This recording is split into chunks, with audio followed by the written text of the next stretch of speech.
Magandang buhay po! Narito po tayo ngayon sa Office of the Chief Executive Senior Police Officer sa Camp Crame para sa isang makabuluhang misyon na gagawin natin ngayong araw na pinamunuan ni Police Executive Master Sergeant Louie Makilan, ang ating SESPO ng PNP kasama ang mga ESPO ng iba't ibang unit. Pero bago lumipad ang ating team sa bahay ni Maria sa Laguna kung saan nakatira ang mga lola na inabandona ng kanilang pamilya, ay dumaan muna tayo sa PSMBFI sa ating mga kabalikat upang dalhin ang kanilang tulong para sa ating gagawing misyon, ang outreach program sa ating mga lola na tira dito sa bahay ni Maria. Sa pamamagitan po ng tulong na ipinapaabot ng ating mga partners and stakeholders, ganun din po ang ating kabalikat, dito po nagiging matagumpay ang ating mga activities and programs na ikinakandak sa ating komunidad. Kaya lubos na lubos pong nagpapasalamat ang ating team na pinamumunuan ni SESPO, Sir Makilan. Kaya kita niyo naman po ang saya at ngiti ng mga ESPO natin. Siyempre,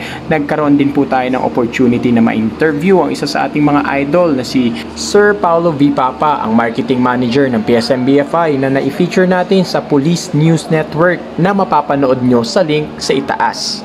At matapos nating ma-pick up yung mga pinaabot ng ating kabalikat PSMBFI, syempre agad nang bumiyahe ang ating team papunta sa Laguna. Pero dahil dyan, naabutan tayo ng lunch, kaya itong nangyari. Dahil nabutan na tayo ng lunch, syempre magpapalunch muna si Sir Makilan. Ayun, sumisenyas na siya. Syempre kailangan na may energy tayo mamaya. Ayan, yung guest po namin, no? Ay, grabe, parang action star. Sir, lunch muna tayo, sir? Oo, lunch muna tayo, syempre. Grabe. Kailangan mabusog muna tayo para tayo magtrabaho. Yeah, thank you, sir. Thank you, sir. Let's go. Alright, ay wow, special naman ang Chowking. Wow, pinagamit sa atin ang Chowking. Okay na, sir. Okay na lahat? Okay.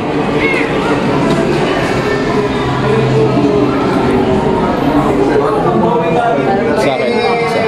Pwede ka pala mag-sideline eh.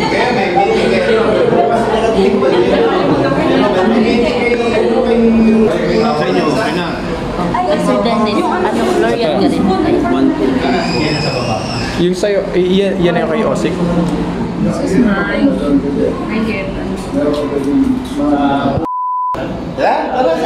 Parang makasama si Osi.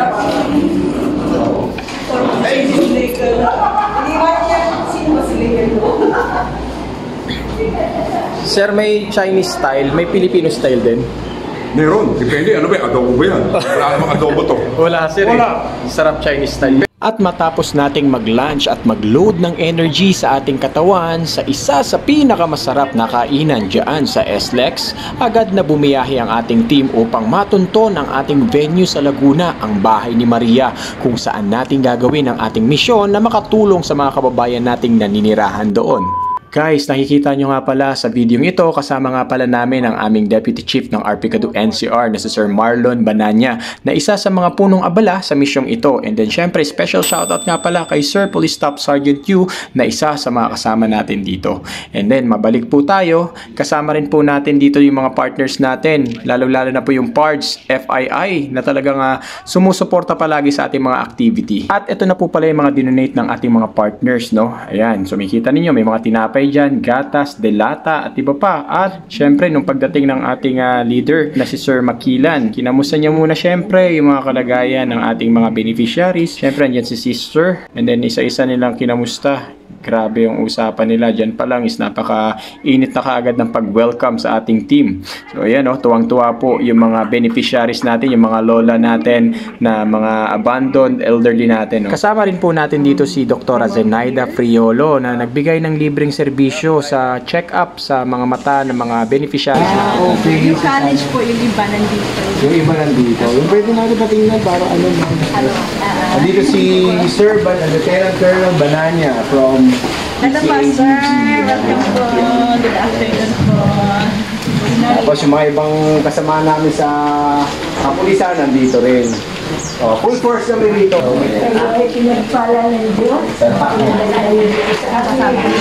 At matapos na maipakilala ni SESPO ang ating mga kasama, kaagad na nagsimula ang ating maikling program na ginawa para sa ating misyon, para sa ating outreach program. At ito na po yung ating flow. Lady of Fatima, bahay ni Maria. Magsitayo po tayong lahat at ating simulan ang maikling programang ito sa isang panalangin. May we request the assistant caregiver ng bahay ni Maria, Sister Marie Susoban.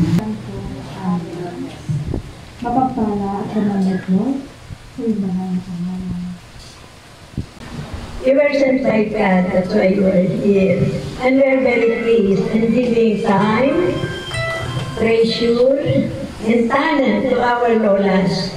Narito si Cam Lowy Makilan, Rico. At sa lahat po na narito, na natulog ng kanilang panahon, ang lahat-lahat kayo po ay sinugo ng Diyos. Kung hindi sa kayo ay makadiyos, ay kayo po ay talagang pinagpala na bigyan nyo ng pansin ang aming mga lola na nasa outskirts of our lipunan sa dito. So, a very warm welcome and thank the Lord for your coming. Thank you very much. Akin naman pong pakinggan ang CESPO ng Philippine National Police, Police Executive Master Sergeant Louie Makila. Thank you. Mga lola, kamusta po kayo? Mabuti po. Masaya po kayo na nandito kami. Ako'y nagpapasalamat sa mga kasama natin dito ngayon. Pagpapaunlak para mabisita natin itong bahay ni Maria. Well, actually, ang Council of ESPOS lagi pong ginagawa ito. At least once a year, kami po ay nag-outreach program. Ang Council of ESPO po, ito po yung mga pinuno ng mga sarhento.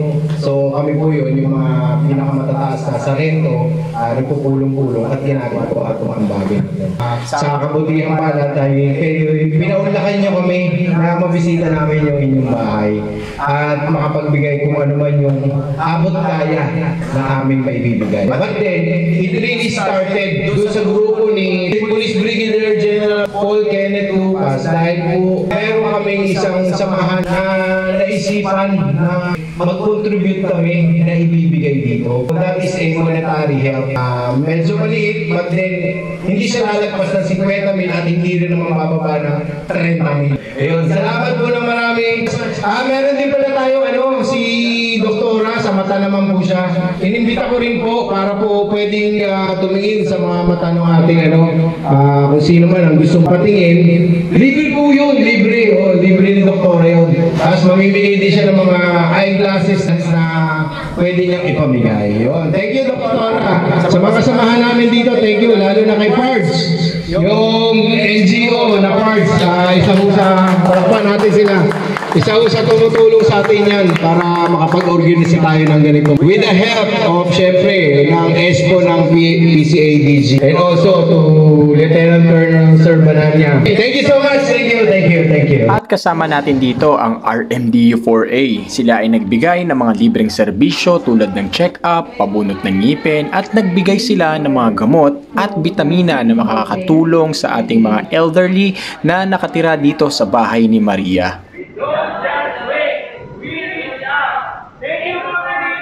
Layunin ng ating misyon na ipadama sa ating mga lola at mga kababayan ang pagmamahal at malasakit ng ating kapulisan, at ito ay ating patuloy na gagawin upang mas maramdaman ng ating mga kababayan ang ating presensya at ang kabutihan ng ating sangkapulisan.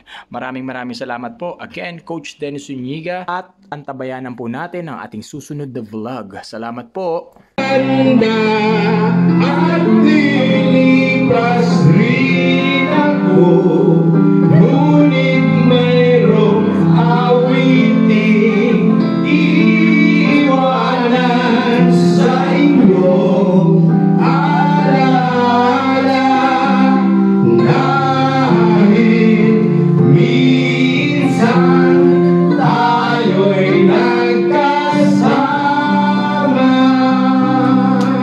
Paalam po! Paalam! Yes, thank you po. Greet ka naman, baka gusto mong bumati sa video ko. Sinong gusto mong batiin? Hi, everybody who entertained us. What can you say to our PNP or the police force? Move forward with grace, and with guidance from God. Are you happy today? Yes, very. So happy. Thank you po. Salamat. We didn't have a group like your group who expressed their warmth and really related to us on a heart level. Okay po, so advice ko na lang, stay strong Yes. and keep the faith. Pray for us. Yes, yes. We will po. And then, sa amin din, pray for us. We will. Thank you, ma'am. Thank you po. Salamat po. Thank you very much. Salamat. Thank you. See you next time. Yes. Thank you din sa energy. Salamat po. Bye-bye. Sige po.